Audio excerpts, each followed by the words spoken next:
ராவணனின் திறமை. ராவணன் 10 தலைகள் கொண்டு அதிவீரம் படைத்தவன் என்பதும் இலங்கையை ஆண்டவன் என்பதும் நமக்கு தெரிந்தது. அரக்க குணமும் நற்குணமும் கொண்டவர். அவரிடம் வியந்து பார்க்கும் அளவுக்கு நிறைந்த நற்குணங்களும் திறமைகளும் இருந்தன.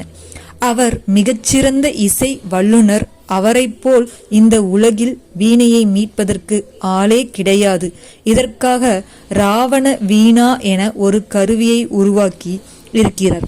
அந்த கருவியின் மூலம் சிவதாண்டவத்தின் சில பாடல்களை வாசித்திருக்கிறார்.